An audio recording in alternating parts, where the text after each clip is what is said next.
Last year, I lectured on the development of Persian gardens in Iran.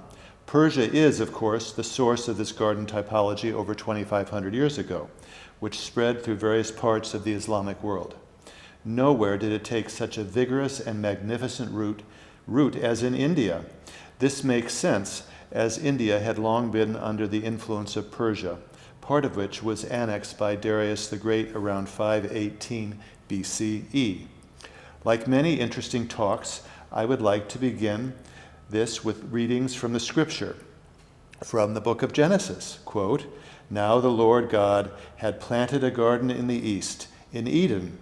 The Lord God made all kinds of trees grow out of the ground, trees that were pleasing to the eye and good for food. In the middle of the garden were the tree of life and the tree of the knowledge of good and evil. A river watering the garden flowed from Eden. From there it was separated into 4 headwaters. The name of the first is the Pishon, the name of the second river is the Gihon, the name of the third river is the Tigris, and the 4th river is the Euphrates." And from Isaiah, "Every valley shall be exalted, and every mountain and hill shall be made low, and the crooked shall be made straight, and the rough places plain." While Christians regard this as foretelling a preparation for the Messiah, some Jewish scholars think that it refers to God making the way home for the Jews from their exile in Babylon, which was made possible by Cyrus the Great, the Persian emperor. From ancient times, this idealized and regularized landscape was associated with paradise. The first Mughal emperor, Babur, described in 1528 how he made a garden in present-day Afghanistan. Quote, "A stream flows constantly through the middle of the garden. Formerly, its course was zigzag and irregular.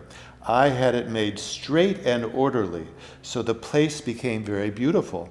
I ordered that a symmetrical right-angled platform should be built on each of its sides." End quote. So there developed a sense of an idealized landscape associated with the Garden of Eden, in which there was a regular geometric order to the design. Ptolemy wrote in his Guide to Geography that the 4 rivers of paradise originated in India, and I would like now to turn our attention to this part of the world. Part of the land that is now India was conquered by Genghis Khan in the 13th century. The Mongol invasion and its military prowess set up a pattern of nomadic rule that lasted for centuries. Their original religion was shamanism, but over time they became Muslim. Thus, Islam became grafted onto the pre-existing Hindu culture. The ruler would dwell in encampments, enabling him to move around the land with the seasons, often near oases that formed the links of the Silk Road, connecting China to Europe and India. This pattern would persist into Mughal times. One of the Muslim chieftains, Timur, came to power in the late 14th century, invading Persia, Moscow, Armenia, and Turkey. His capital was Samarkand in today's Uzbekistan, which he wanted to remake as the most impressive city in the world. It had a population of about 150,000 people. He was also dedicating to building great gardens. The walled garden became a useful place for him to set up encampments, with his throne set above the 4 rivers of paradise, symbolically ruling its 4 quarters and representing the 4 corners of the world. Interestingly, when the ruler was absent, the gardens were opened for the enjoyment of the public. Descriptions of a visiting Spaniard around 1403 lavishes praise on these gardens, with beautiful flowers and orchards, palaces with colorful tiles, silken tents with carpets spread and jets of water spraying into the air. Samarkand was filled with royal gardens, truly the world's first garden city. Unfortunately, none of the gardens survive. Timur died in 1405, and it wasn't until a century later that Babur, his descendant, became the next great leader. Babur inherited a minor chiefdom in the Fergana Valley, northeast of Samarkand. In 1504, he captured Kabul, which became his favorite province and capital. Babur was quite cultivated and was a celebrated poet and musician. He was also interested in design and nature. Samarkand was a model for him as he beautified Kabul. Here is a famous painting of Babur directing the construction of the Baghi Wafa. Workers are setting a string line, and an architect holds plans. The four rivers and surrounding wall are visible, with flowers in the center and pomegranates on the periphery. Beautiful birds complete this vision of paradise. With the Himalayas to the east, Persians to the west, and fierce Uzbeks to the north, Babur turned south for conquest in Hindustan, present-day India. Such was his love of gardens that while fighting in battles, he sent instructions back to Kabul on the design and plantings for new gardens. After his conquest there, the capital moved to Agra. Thus began the Mughal Empire, which was to rule India for 3 centuries. The name Mughal comes from the Persian word for Mongol, underscoring its connection to Timur and his Mongolian predecessors. The Mughal emperors were Muslim, but ruled an empire that was mainly Hindu, and so religious tolerance was widespread. The period of greatest power and achievement was during the rule of the first 5 emperors, Babur, Humayun, Akbar, Jahangir, and Shah Jahan, from 1508 to 1657. Each of them built Mughal gardens, which were clearly associated with imperial authority. They were used for aristocratic leisure, where wine could be drunk, delicious food eaten, opium consumed, music performed, and poetry recited. At the end of this period, the Mughal Empire comprised about 25% of the world population and was the largest economic and manufacturing power in the world. Its population was about 150 million people, compared to France at 21 million, Spain at 23 million, and Russia at 14 million. Underlying Mughal culture was a strong connection with Persia. The main language used at the Mughal court was Persian, and its architecture and garden arts looked west to Persia. For example, the octagon was a favored shape, as it was a squared circle. The circle symbolized eternity, and the squares symbolized earthly order, reflecting the Muslim love of geometry. While Mughal gardens expressed Islamic principles, they were built by Hindu craftsmen who had an unrivaled skill in dealing with masonry and stone ornamentation. Hindu influences in these gardens became apparent, such as tiny water canals which resembled intertwining snakes, which were seen by Hindus to be the guardians of springs. Mughal gardens fall into 3 categories: part of a palace or fort complex, a setting for a tomb, or a stand-alone garden.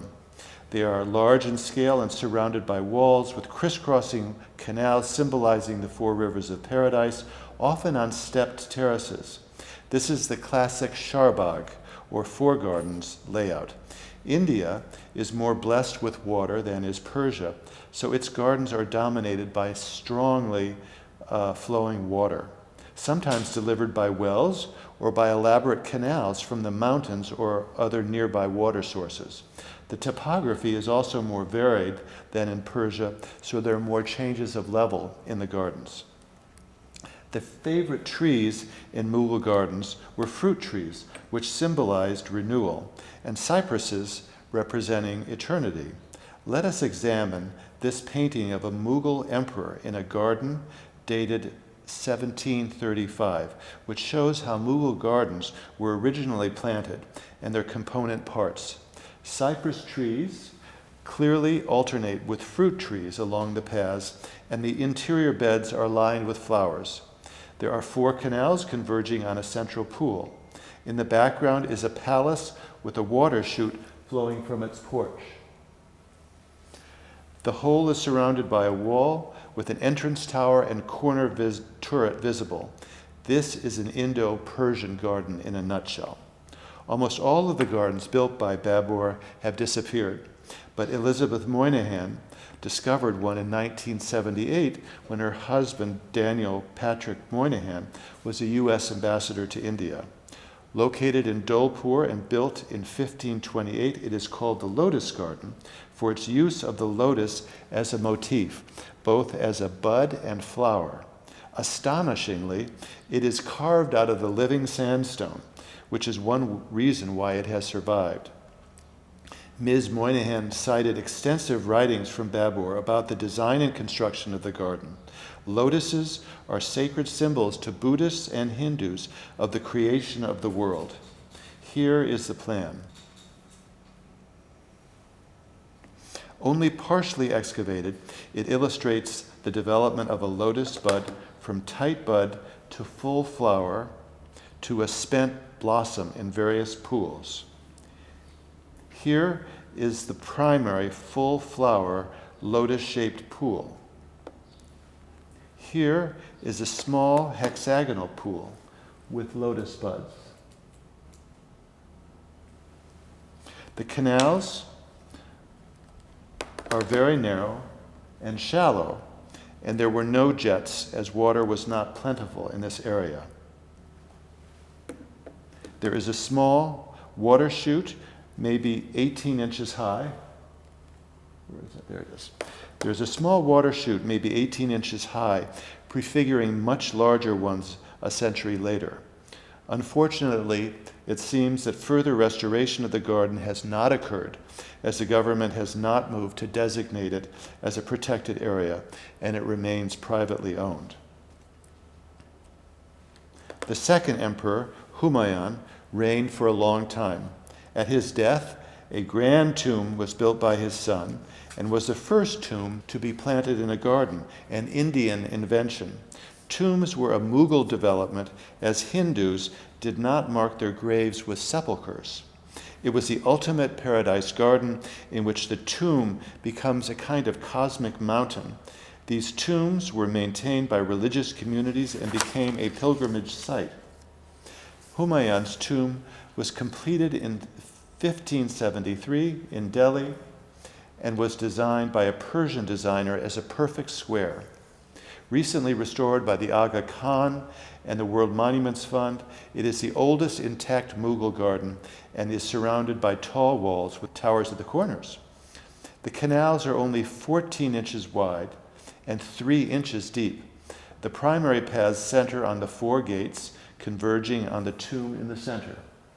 Secondary paths trace a pattern of 32 panels with alternating square and octagonal pools at the intersection. Square and octagonal.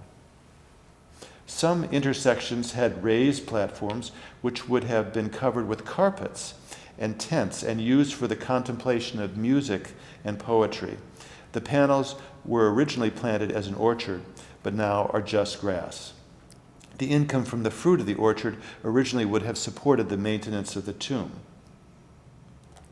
The paths are slightly raised above the panels, and have clay pipes embedded in them, which can allow water from the central canals to irrigate all of the panels. The tomb features large central recessed porches called iwans, which are a strong characteristic of Persian architecture. Each of them is capped by a small umbrella-like square chatrice, an Indian feature. Note the prominent Stars of David flanking the iwans. The walls are sandstone outlined in white marble. The dome is marble and pointed, Timurid in inspiration, with 4 corner octagonal chatrices. The tomb, this is the one, I'm sorry, was one behind. There you can see the Stars of David. The tomb is placed in the center of the lower level, with a complicated floor plan based on octagons containing other tombs. Sometimes it's not skipping. There we go.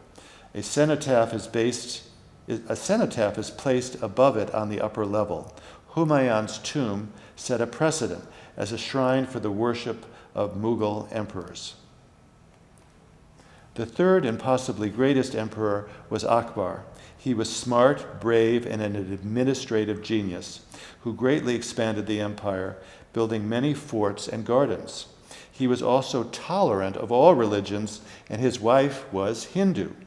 In 1572, he conquered Gujarat, which had quantities of white marble, which greatly enriched the building palette of Mughal architecture. In 1588, he conquered Kashmir, the lush valley ringed by mountains, which was later to bear important fruit as a garden center. The greatest garden that survives from this period is his own tomb. Located near Agra, it was completed in 1614. The main gate has 4 white marble minarets and a monumental iwan in polychrome stone with Persian script and inlaid floral treatment. The vast square space within has a simple 4-part plan defined by 4 rivers. A crude sketch from 1632 gives an indication of the original planting, with cypresses lining the main path and the quadrants filled with orchards. Note the battlemented walls 2,000 feet long. The scale is vast, and the canals here are narrow and encircle slightly raised central pools on each leg. Note the detail at the edge of the platform, which supported tent poles. These holes supported tents. The tomb stands like a cosmic mountain in the center of the space, with the grave oriented to the rising sun, not Mecca, as is customary in Muslim tombs, showing a more relaxed attitude towards Islam. The arcaded plinth has corner towers with chartreuse. Each side has a tower similar to the main gates with a central marble chartreuse on top, sort of like a mirror reflection of each other. In the center of the platform is a stepped structure 4 stories high, consisting of 3 stories of a forest of red sandstone columns, and a top floor of white marble, capped by more chartreuse. The top floor is open to the sky in the middle, where the cenotaph is located. The fourth in the series of great Mughal emperors was Jahangir, who ruled from 1605 to 1627. He loved Kashmir, the plant world in general, and energetically explored his empire. Kashmir, ringed by mountains with lush valleys flowing with rivers and lakes, possesses gorgeous scenery and came to be seen like paradise on earth to the Mughal emperors. Jahangir began Shalimar in 1619 on Lake Dal, later to be finished by his son, and it is considered one of the loveliest gardens in the world. What is astonishing about the gardens of Kashmir is that they combine the magnificent Persian garden typology with equally magnificent scenery. Shalimar means, quote, abode of love, and is the name of several gardens in India, which is confusing. The approach to the garden from Lake Dal is via a mile-long canal, originally lined with poplars, with the giant mountains in the background.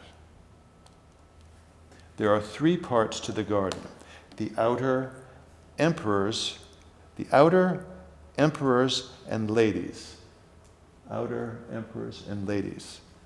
all enclosed by walls with corner turrets.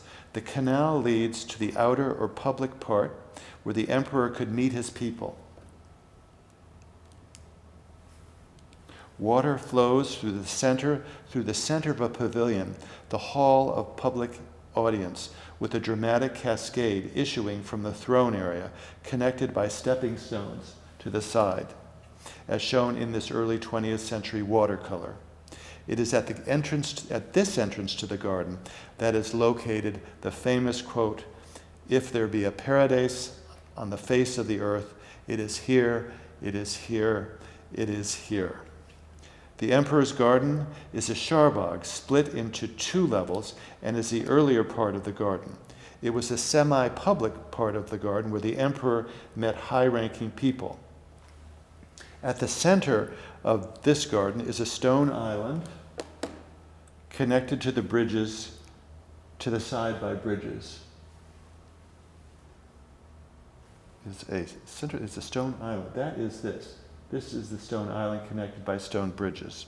Facing upstream is a waterfall with stepping stones leading to a small throne.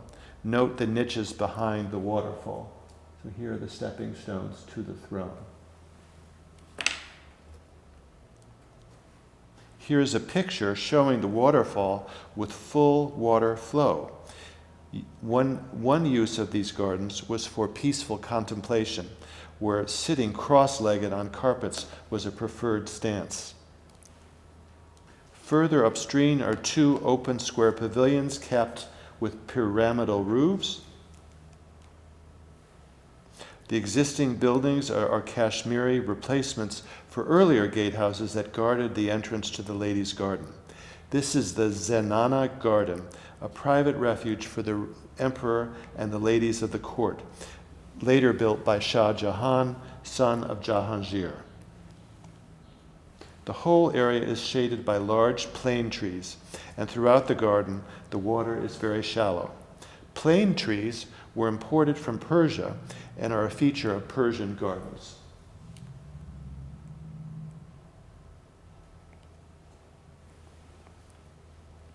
The climax of the garden is the large black marble pavilion set in the middle of a square pool, whose columns are the original Mughal style, with a later triple-tiered roof in Kashmir style.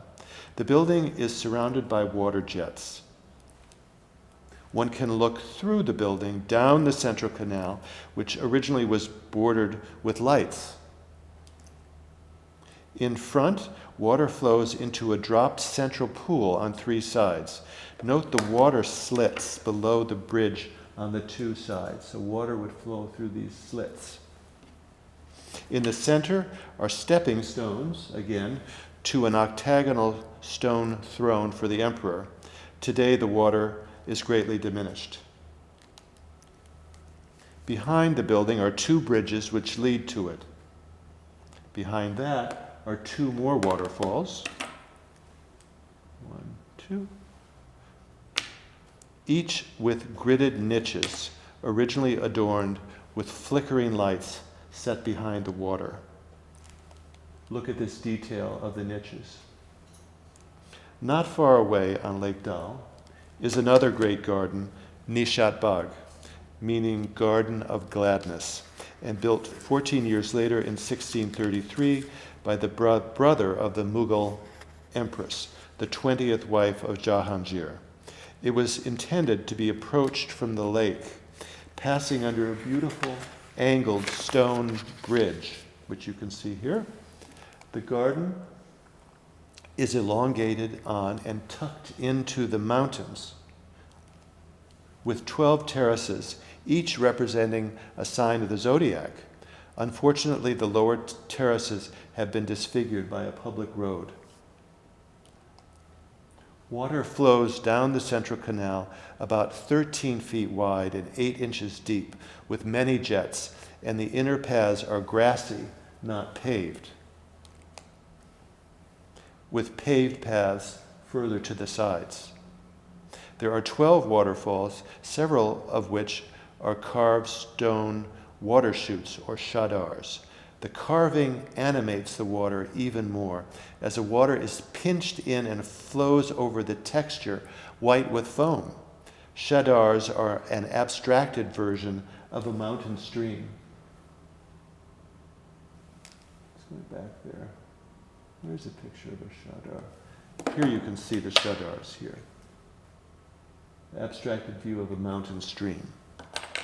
At several points along the way, there are stone thrones in the center of the canal, accessed by bridges from which one can gaze upon the length of the garden. There are no cross axes of water canals, as in the classic Persian garden type, as the design at Nishat Bagh is about linearity.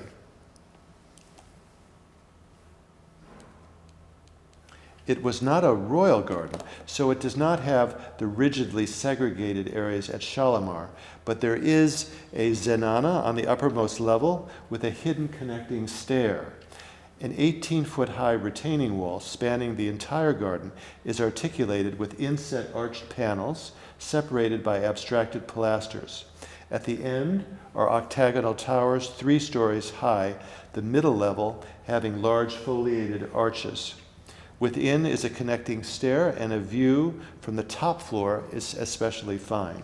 In front of the wall is an impossibly tall and steep chadar in the central canal, flowing directly into a large rectangular pool.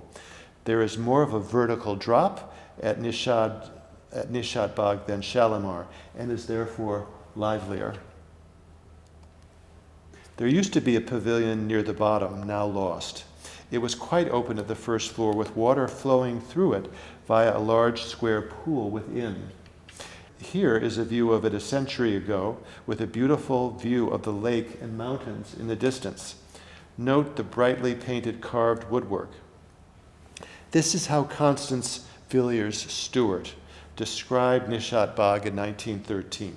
Quote, "Looking out over the lake which glitters below in the sunshine, the views of the valley are bounded by faint snow-capped peaks. Climbing roses twine about the painted wooden pillars and nod their creamy flowers through the openings of the lattice. All the long afternoon, a little breeze ruffles the surface of the lake and blows in the scent of the flowers, mingling it with the drifting fountain spray. For the terrace below the pavilion is planted after the old custom with a thicket of Persian lilac." End quote. Here is another quote from her. Quote, "All day, people stream up the steps into the garden, and sitting in rows on the terrace wall above, drink in with delight the sweet color and scent of these favorite flowers. Crowds come from the city, bringing their babies and their birds, smoking their hookahs and talking endlessly in the shade. Beautiful groups they make, the women with their rose and orange robes and graceful long white veils, and the enchanting Kashmir babies, their fair faces, dark eyes, and curls peeping out from under little bright green caps. It is pleasant to find what a pride and a delight both Indians and Kashmiris take in the old imperial gardens. All great festivals and holidays are celebrated, if possible, in a garden.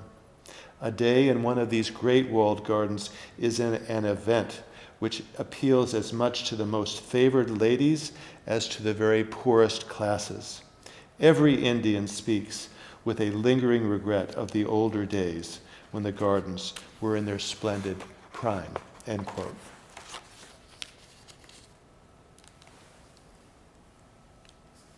Just over the border from India into Pakistan is Lahore, one of the greatest Mughal cities, where another garden called Shalimar is located. It was built in 1642 by the 5th great Mughal Emperor Shah Jahan, who later built the Taj Mahal, and is the finest surviving Mughal garden in terms of its architecture. An enormous engineering effort was made in order to deliver water from the Ravi River 100 miles to the site. This work and the design of the garden itself was done by a Persian man. The garden consists of 3 terraces, ascending in 10-foot increments, with classic charbags at either end and a smaller terrace with a large raised pool in the middle. The upper and lower terraces are each 730 feet square and subdivided into quarters, then again into 16 squares. This is the lower garden, middle, and upper. The entire garden is surrounded by a wall with corner towers. The walls are stucco covered with a shallow niche pattern. The original entrance was from a court at the side through a brilliantly tiled entrance gate. Entering on the side produces more of a surprise, and starting on the lowest terrace enables one to look up at the waterfalls and walls as one enters, which was the Mughal custom. The garden becomes more private as one ascends. The intersection of the crisscrossing canals are simple square pools, unlike Persian gardens with pavilions or Mughal gardens with tombs in the center. Go. The canals are about 20 feet wide, and the scale is quite vast. Near the back of the lower terrace is a recessed space between two marble pavilions. That's the space here, between these two pavilions, with sheets of water falling on all three walls with white marble niches behind, here shown without water falling. Counterbalancing this were small streams of water spouting through holes in the floor, creating an all-enveloping sense of water. Imagine its roar. Here you can see the little holes in the floor. The fourth side is an open, covered walkway with foliated marble arches, which enables one to experience this extravaganza. Notice how a slit of water flowed from below the walkway in front of more niches into a square pool, which then empties through a second slit into the main canal. So there's a slit here and another slit there. This is pneumatics carried to a high level.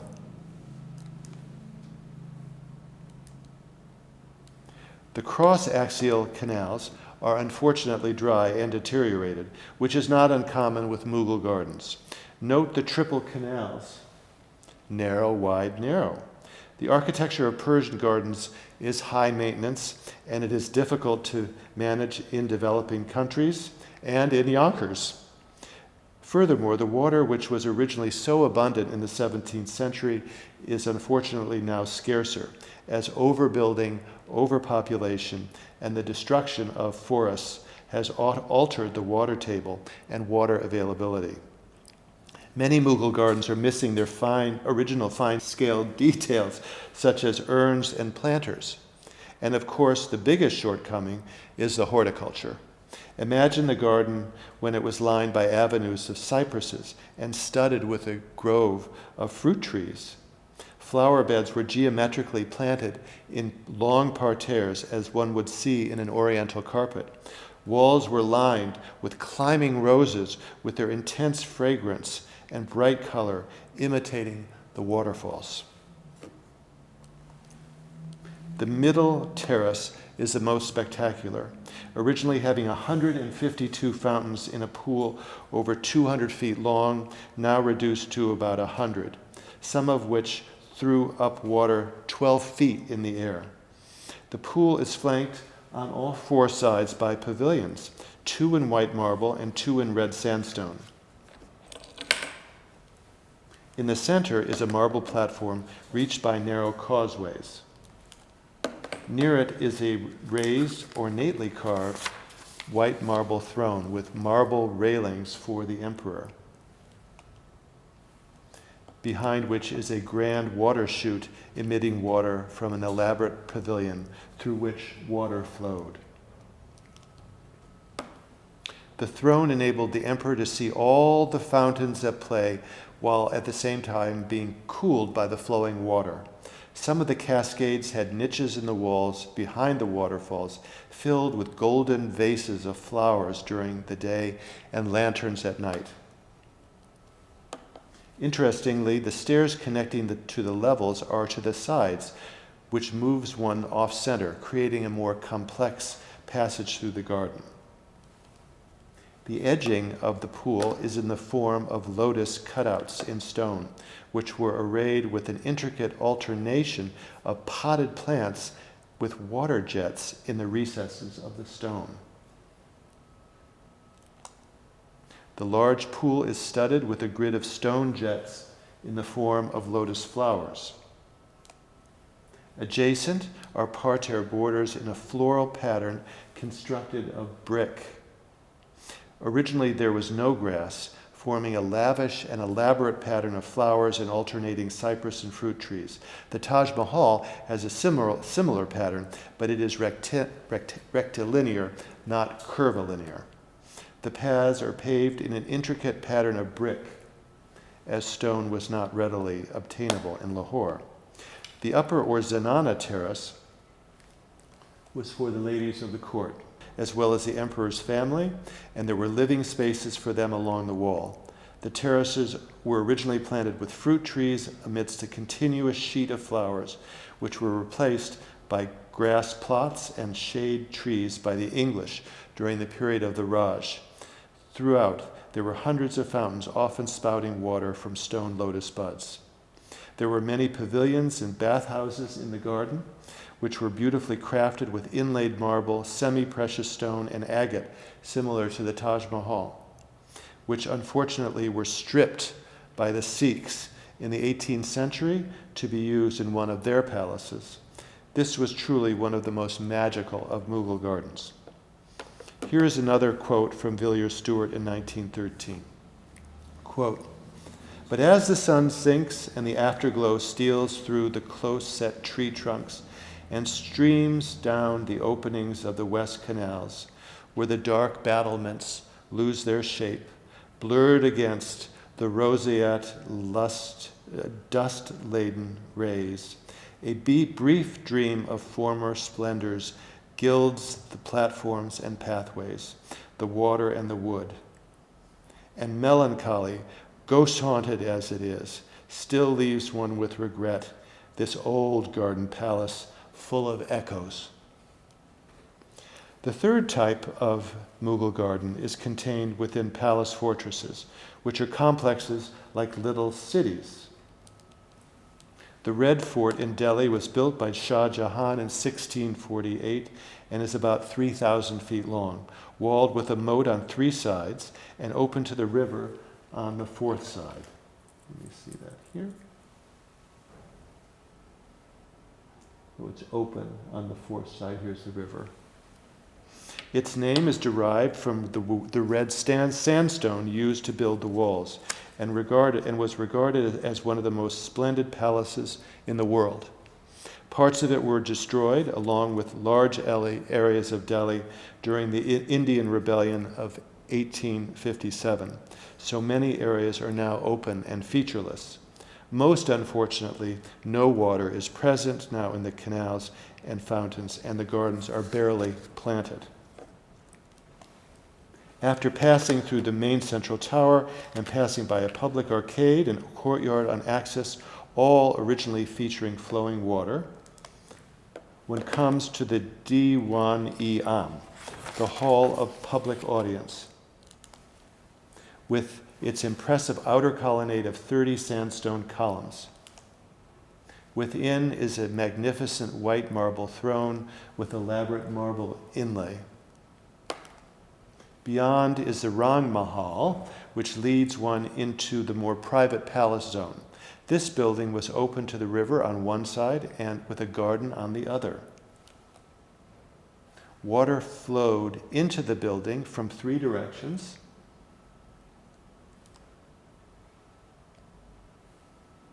Within the space is a magnificent carved marble lotus pool with a shallow stepped enfragement, suggestive of flowing water and beautiful stone inlay. Latticed windows look out to the river. A lateral canal passes through this building and connects to the adjacent building. This canal leads to the Taj Mahal, which is the sleeping quarters of the emperor. Profusely decorated, it houses the interconnecting canal, which leads to an octagonal pool at an open porch at the north end. Note the delicate Hindu carving. An octagonal tower faces the river from which the emperor would make an early morning appearance to the public. Moving north, one then reaches a Diwan-i-Khas, whose four corners at the roof are marked with chatris. The building is flanked by the same canal. Inside was a hall of private audience with another throne overlooking the river. This was where the emperor met courtiers and others of high rank. Also known as the Shah Mahal, its lower walls are of inlaid marble and the upper walls are painted and gilded with a ceiling of inlaid gold and silver. It contained the original peacock throne before it was seized by the Persian Shah, including the Koh-i-Noor diamond, now part of the British crown jewels. Next in line was the Moti Mahal, linked to the same canal. It faced a massive garden complex, the Hayat Bash and Mehtab Garden. The latter no longer exists, having been insensitively replaced in the late 19th century with barracks by the British after the Indian Rebellion. The former has a sandstone pavilion set in the middle of a large central raised pool from which stretch four canals, each terminating in a pavilion. There are thin sub-canals in the four quadrants, with the main paths lined with lozenge-shaped parterres.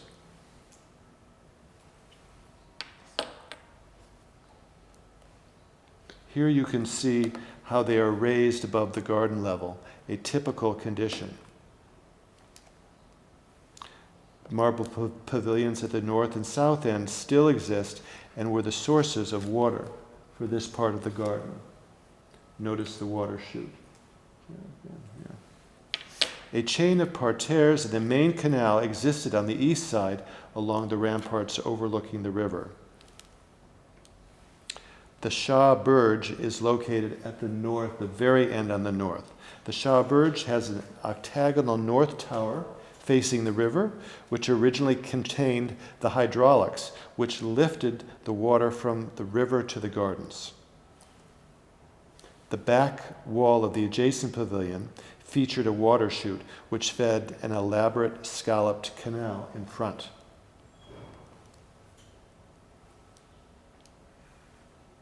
A chatri at the top of the tower is missing, ruined by the 1857 rebellion and an earthquake. Also built under the reign of Shah Jahan was another fort in Agra, also called the Red Fort and completed in 1655. While the buildings that form the complex have survived better than those at the Red Fort in Delhi, the remaining landscape is less distinguished. The finest garden is the Anguri Bagh, or grape garden, which is the zenana quarter for the courtly ladies of the palace, which was restored by Lord Curzon in the early 20th century. It has a charbagh layout, whose outstanding feature is the intricately patterned parterres, delineated by stone curbing.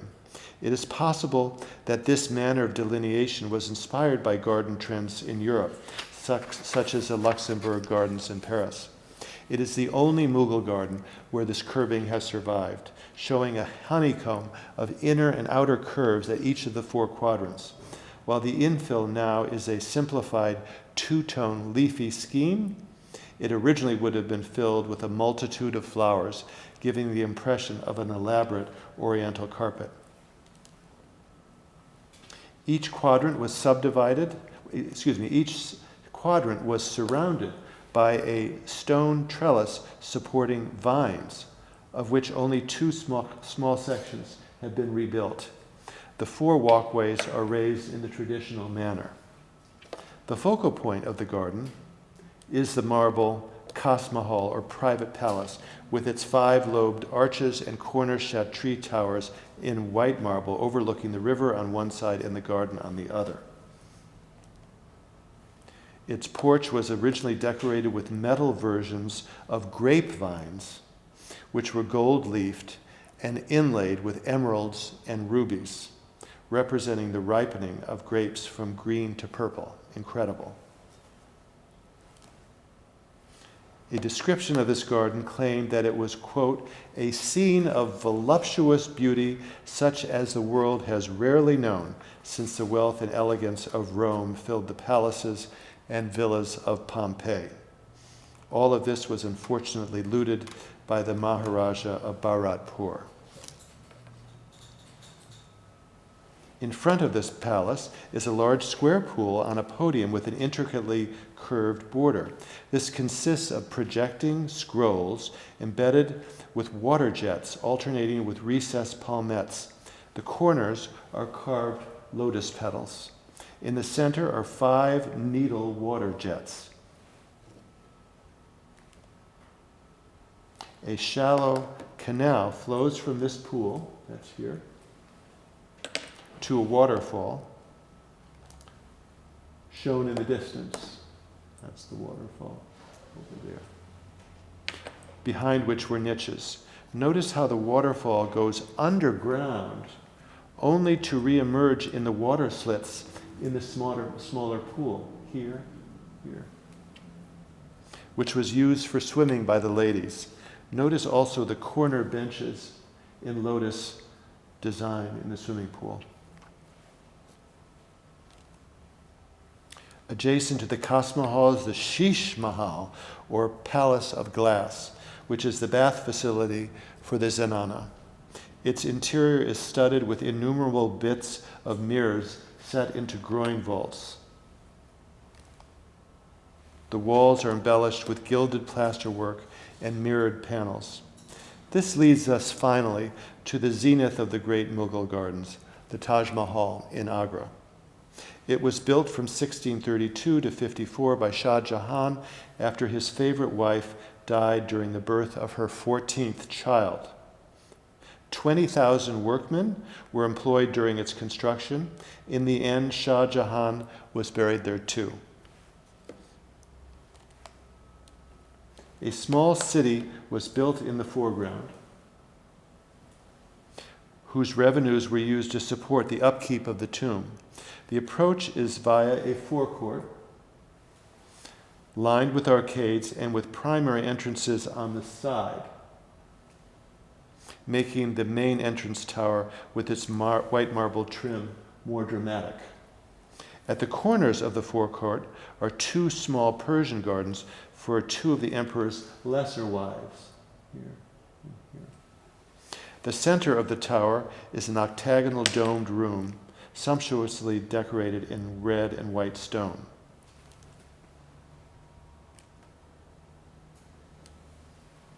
Like the Red Fort in Delhi, it is walled on 3 sides and open to the river on the 4th. The walls go here and open here. The plan shows a Charbagh layout with the quadrants subdivided into 4 parterres. 1, 2, 3, 4. Originally further subdivided by 4 for a total of 64 beds.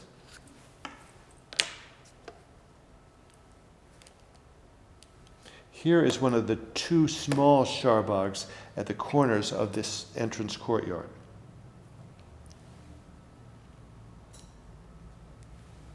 The crenellation of the walls consists of abstracted flowers with black marble inserts. There is a central entrance tower with 6 corner turrets. After passing through the entrance tower, the Taj appears as a dream in the distance. Narrow paths flank the 4 rivers of paradise, adjacent to a wide planted area with an intricate pattern of rectilinear curbing, recalling the Star of Islam. The primary north-south canals have stone lotus bud fountains, but not the cross-axial canals, a subtle distinction. There you can see the Star of Islam, and those are the cross canals.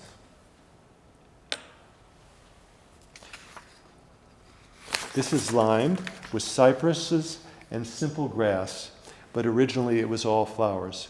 One misses the classic alternation of cypress and fruit trees symbolizing death and eternity. On the other side are wider paths in red stone. The water jets spurt into the air, and Persian poetry likened them to prayers sent up to heaven. In the center is a raised pool in white marble, which acts as a mirror for the white marble tomb beyond. Its corners are sculpted to form lotus shapes. The central pool symbolizes the tank of celestial abundance, where Muhammad stands before God to intervene on behalf of the people about to enter paradise. Unlike Humayun's and Akbar's central tombs, this tomb is placed at the end of the garden, overlooking the river. This enables one to perceive the whole space at once, with the dome floating in the landscape.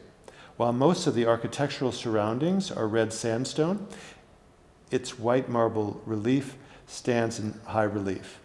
The inlays of precious stone on the dome actually make it glitter in the sun. The inlaid marble decoration on the marble walls is world-renowned and was executed by Hindu craftsmen. The tomb is situated on a raised terrace and represents the heavenly throne of God above paradise. It is anchored at the corners with 4 triple-stage minarets capped by chatris, recalling Akbar tombs. The minarets are tilted slightly outward to appear vertical, an optical illusion. Each primary face of the tomb has a double-height recessed porch surrounded by majestic quotations from the Quran in black stone inlay. To the side of the porch are facets with single-height arches capped with inlaid floral decoration. Each facet is separated from the next by an elongated finial with blackened stone chevron treatment. Each 4 small chatri domes flank the primary dome, with its petaled top, gilded vase, lotus finial, imbued with Hindu influence.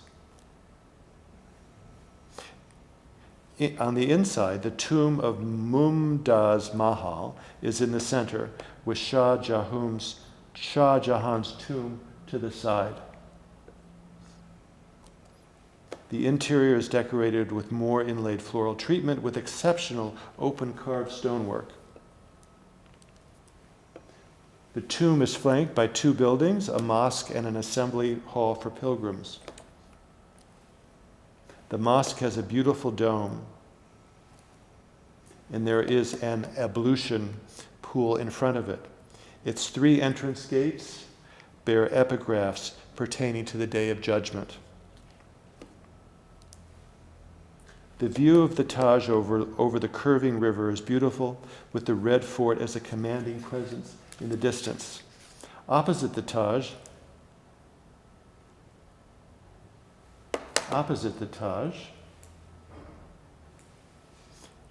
is the Nishat Bagh, which is another Sharbagh garden, and it is now in ruins. Some claim it was to have been a companion piece to the Taj in black marble, but most contemporary historians do not believe that to be the case. In any case, it is on axis and follows the lines of the Taj, so it is clearly intended to be part of the overall design. After Shah Jahan, things started going downhill for the Mughal Empire. His successor, Aurangzeb, was a religious Muslim zealot, and many restrictions were placed on Hindus and other religious minorities. Music and alcohol were prohibited in his court, and dress was required to be more sober. A narrowing of the culture was the result, with many artists leaving the court to find opportunity elsewhere. This caused a rupture between Muslims and Hindus that led eventually, 250 years later, to the partition of India and Pakistan. As a result, the great architectural and horticultural accomplishments of 150 years of brilliant Mughal rule began to fade away. 20 years after Aurangzeb's death, India was invaded by the Persians, who sacked Delhi and stole the famous peacock throne and Kohinoor diamond. Unfortunately, this wasn't the first decline of an empire, and it sounds all too familiar to us today. Thankfully, an antidote to Indian decline is the resurrection in Yonkers of Untermeyer Gardens, which has the finest Indo-Persian garden in the Western Hemisphere. A fascinating coincidence is that Untermeyer Gardens was designed at the same time as the Viceroy's house and garden in New Delhi by the great architect Edwin Lutyens. Both it and Untermeyer show an approach to design which overlays Western classicism on Indo-Persian design. Since 2011, the Untermeyer Gardens Conservancy has been working diligently to restore what was called America's most spectacular garden in the 1920s.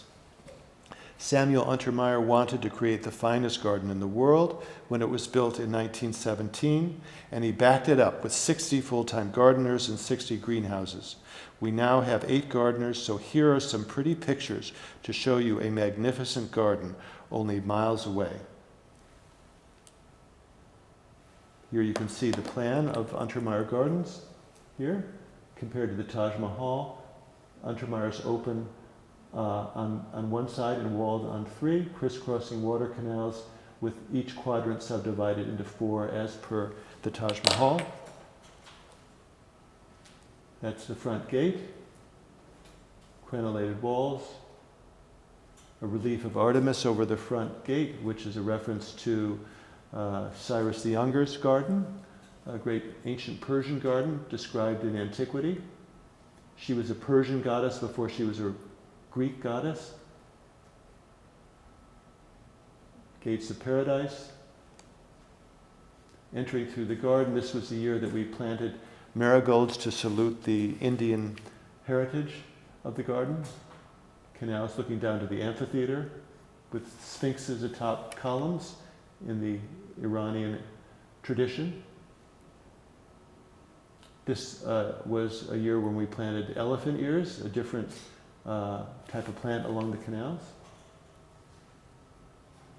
This was a third planting along another year. And here you can see the beginnings of a more developed aquatics program in the water of the North Pool. This is interesting. This slot of water, I think, is a reference to the Shalimar Gardens in Lahore, where that sort of water flows out in a slot into a lower basin. Bosworth, who designed the garden, was aware of Constance Villiers-Stewart's book. He had it in his library, and I'm absolutely confident that he studied it and used it as an inspiration for the design of Untermeyer Gardens. This was a year that we had red as a primary color scheme along the canals. More aquatics in evidence. More aquatics. The spray of water in the middle, sort of the idea of a plume of water going into the air is a real Indian aspect of the garden. Lotuses we love, and I didn't realize they were so important in the design as they are, as we've seen in Mughal gardens. And you know, there are many great gardens in the world, but not many of them have great views. Some of the Mughal gardens had great views of the mountains in the background, and we are blessed in Yonkers to have a spectacular view of the Hudson River with the Palisades beyond. And again, the idea of the canals symbolizing life and the afterlife in a certain sense. But that sort of bubbling water is a very strong, and moving water is a strong aspect of all Persian gardens. In the spring, the beds are planted with tulips, which are really originally from Iran, and they're different colors every year. There's a magnificent Atlas cedar at the far end of the garden, which has a beautiful horizontal spread, looking very much like a garden from the Middle East. There are corner towers, as there are in the Indian gardens. Stuccoed walls, like in the Indian gardens. And finally, I want to say that the serene and beautiful and spiritual beauty of Indo-Persian gardens in general and Mughal gardens in particular have a lot to teach us. Geometric ordering of space and horticulture, reinforced by monumental architecture, informed by spiritual meaning, have bequeathed to us one of the glories of human civilization. What was conceived to be the rarefied and majestic realm of the Mughal emperors, the wealthiest and most powerful on earth at the time, has now become one of the favorite places to visit for the Indian people. So too, Samuel Untermeyer's objective to build, quote, the finest garden in the world has now become a great opportunity for the Untermeyer Gardens Conservancy, its restoration for the benefit of all people. What a privilege it is to revive a magnificent place, to inspire and stimulate the best in us, a tradition of paradise that goes back thousands of years and is embraced by all traditions. Thank you very much.